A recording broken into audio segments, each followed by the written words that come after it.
late night, and I just got up, got ready for work, and I'm just walking in the dark. Well, it's not super dark, but it's nighttime, and I feel like my mind is going over the human condition, not just about the video I wanted to make or the recording I wanted to record. This is a separate thing. It's like, what if we're not supposed to be like we are, but we're supposed to be more in touch with nature and more animalistic? The whole point of our lives is to be more like that, and then we reach this sipping on leaves, this feeling of enlightenment towards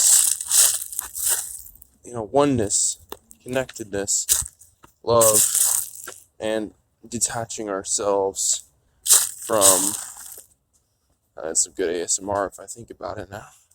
Things that are not keeping us happy, but making us actually mildly miserable, which is the need to trap each other.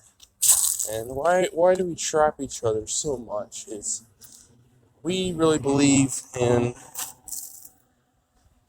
the case that if someone is with us, we are fulfilled, we are happy, we are not alone, and we're not empty anymore. That this is the fix. So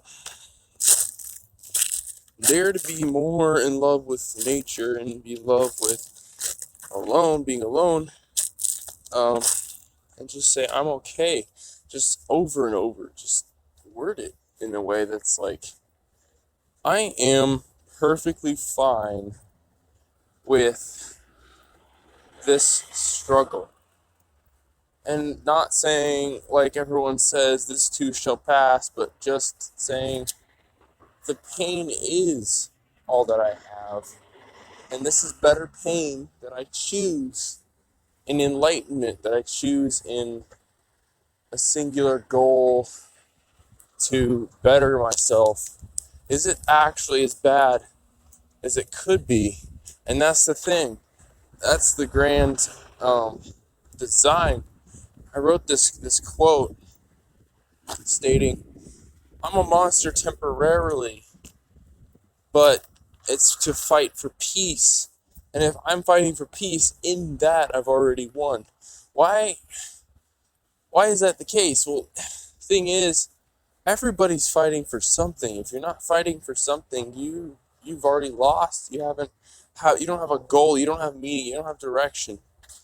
And you're setting yourself a direction despite everyone's doubts, despite everything in the moment that is chaos or good.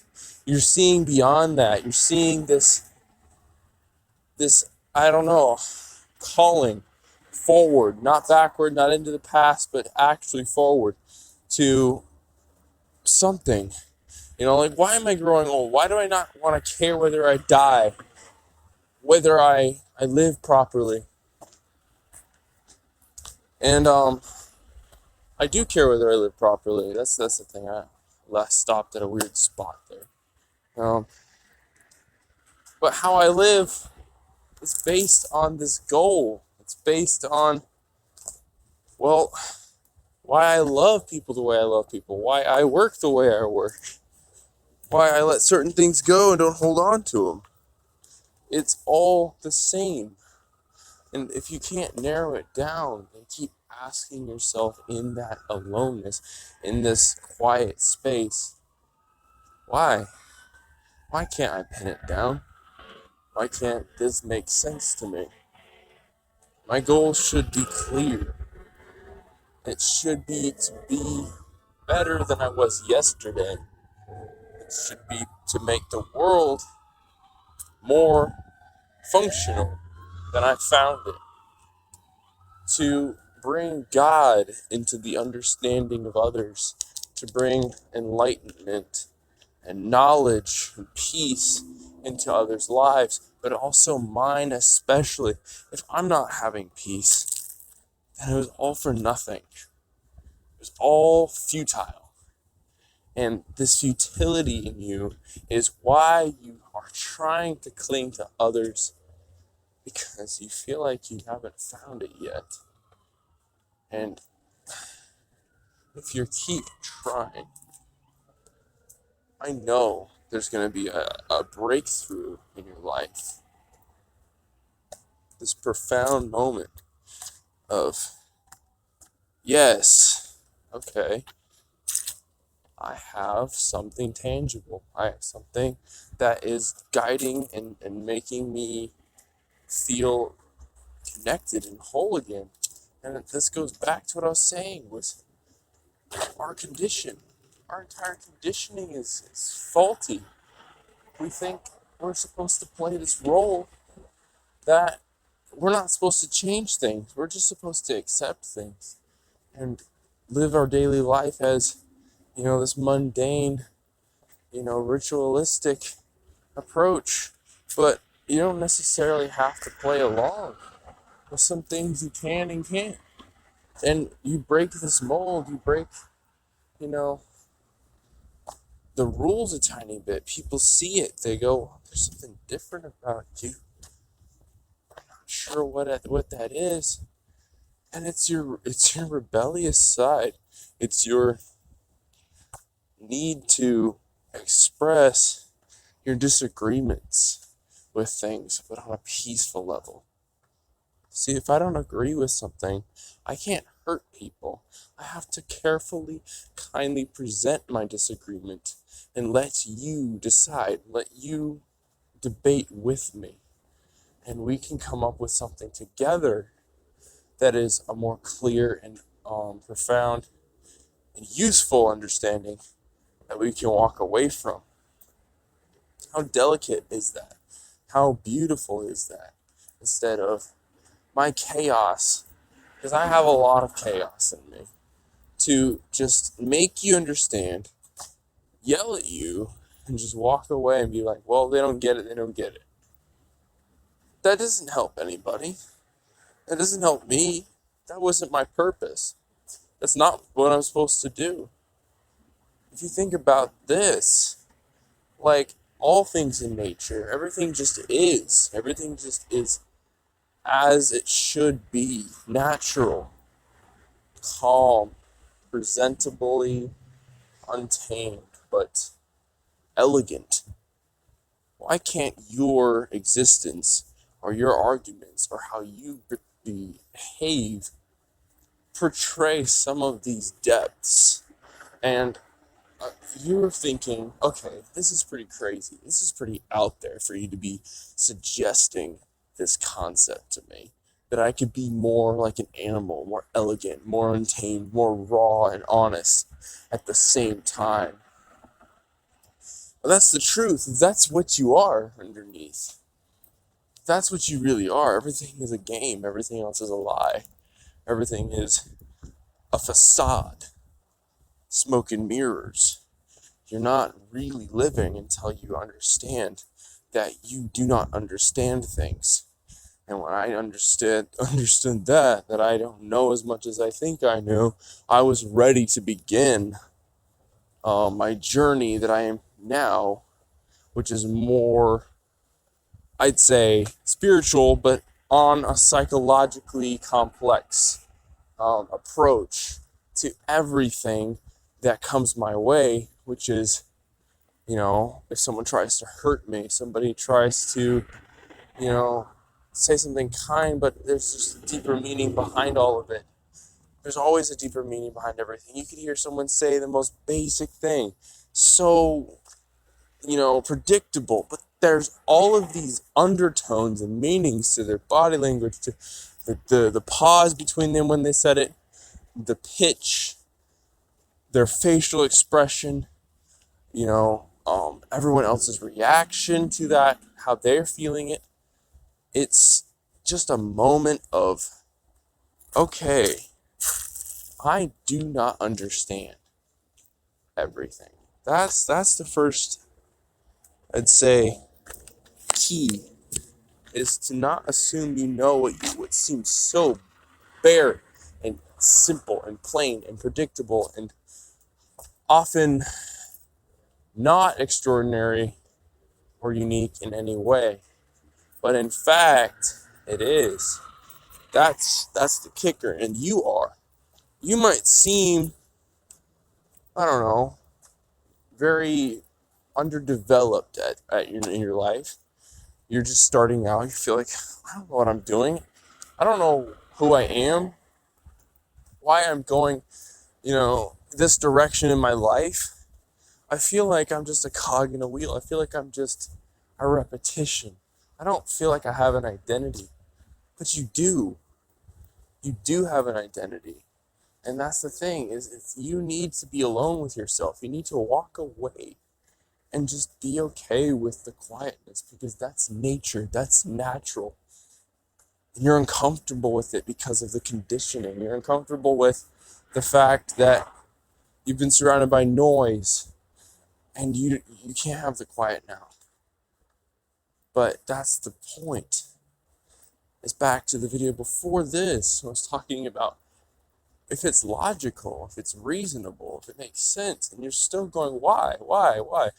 This is confusing and scary and weird. Maybe you should do it more. Maybe it's good for you. The thing that sets you back is actually what's guiding you forward even more. The thing that is quieter and calmer and slower is not going to get, if you don't have that, if you have this quick answer right now, sure, you'll have the thing you want, but you won't have the development, you won't have the understanding or the key sense of self that is one with it.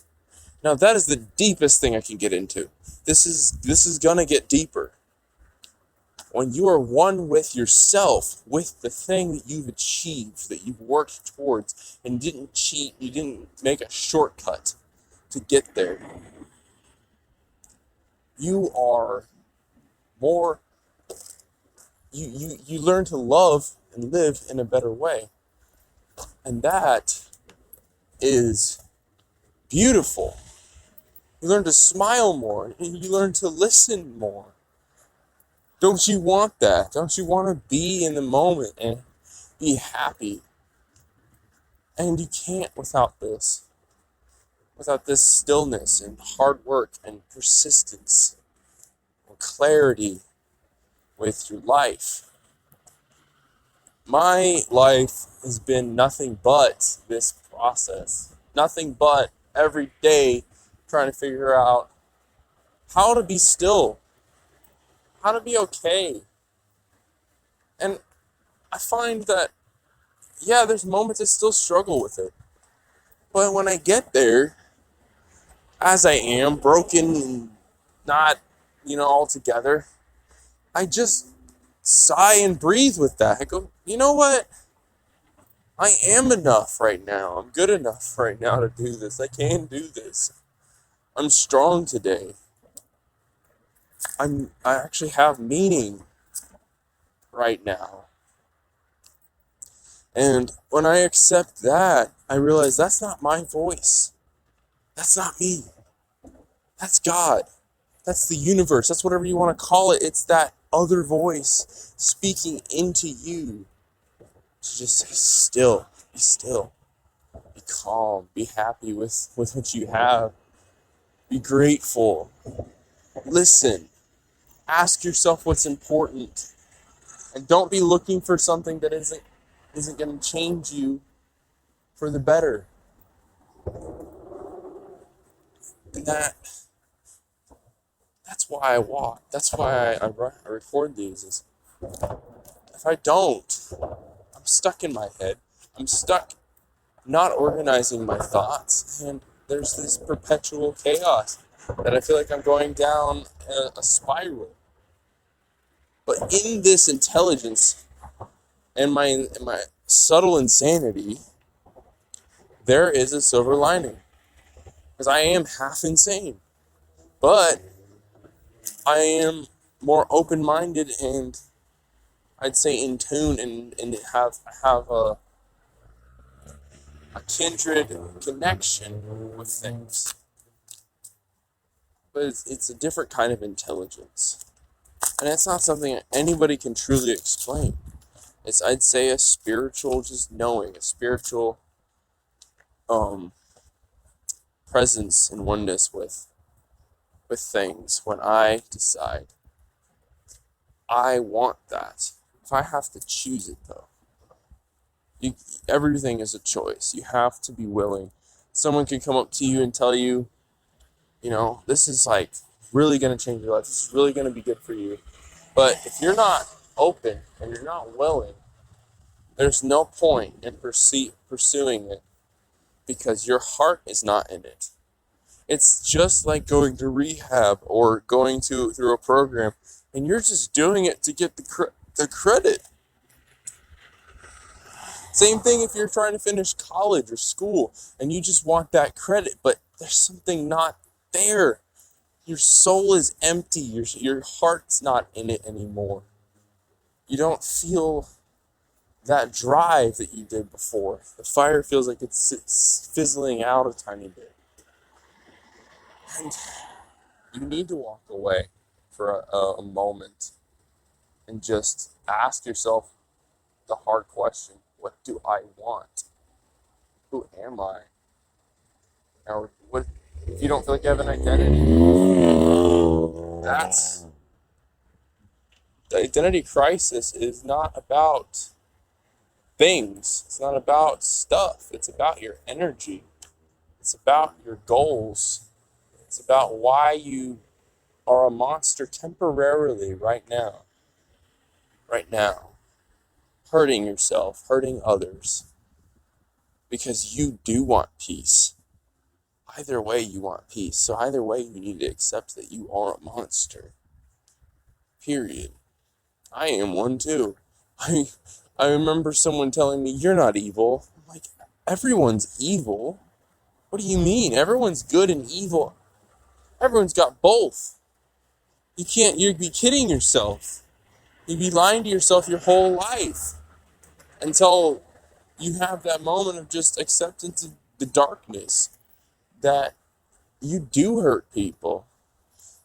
And you get to make a choice now with that realization and acceptance or resolution with it. I feel resolved in that I know what I'm capable of. I know how far I can go, and I don't want it. I don't choose it because I see the end of the road now. I see the outcome based on, I'd say, other people making those choices similar to me. And I even went deeper into my psychology to understand those types of people, the way they think, so that I could understand the way I think in that area. That's difficult for people. That's an uncomfortable feeling because you realize, oh my gosh, I am actually capable of thinking and committing these types of acts. If I was in a darker place in my life, if I was, down that rabbit hole and there was no one there to reach out to me, that's when you pray. That's when you reach out to God and you reach out to yourself and you say, I do not want this. Stop yourself for a moment, because in the chaos, in the anxiety, you just let yourself be distracted constantly, chasing something that's unattainable. You do not have moments where you can stop yourself and go, what am I doing? Wait a minute, this is my responsibility. I'm taking responsibility right now for what I'm doing, and I'm just going to stop myself for a moment and go, why? And breathe. And say, I'm not perfect. I'm definitely not perfect. I'm definitely broken. And that's okay. I'm not perfect. I am broken. And that's okay. That's being strong. That's real strength.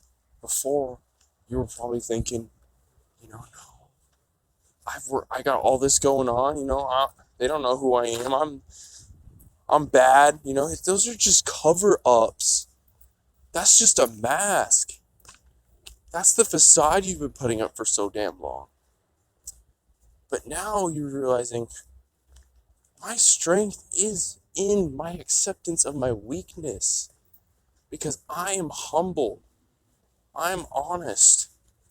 And I'm being real. And I'm ready to accept the truth. And guess what? Truth is a weapon. Truth is knowledge. Truth is clarity. And you can't have that without the stillness, without the meditation of your own existence. Okay. So this is turning into a 20-minute. I'm going to do more of these. I'd say extras, offshoot videos, recordings. But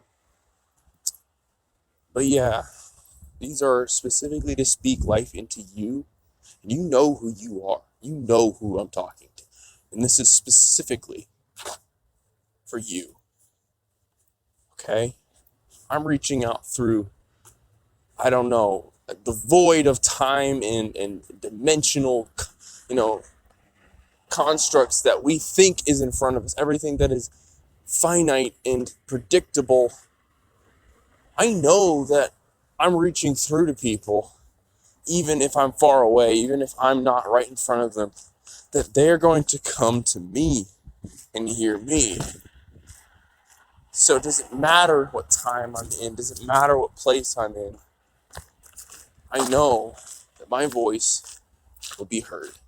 And I know when you dig deep and you try to find your own voice, you will also be heard. All right. Write in the comments, because I am going to read them and I am going to listen to you. All right. I'll talk to you guys later. Bye.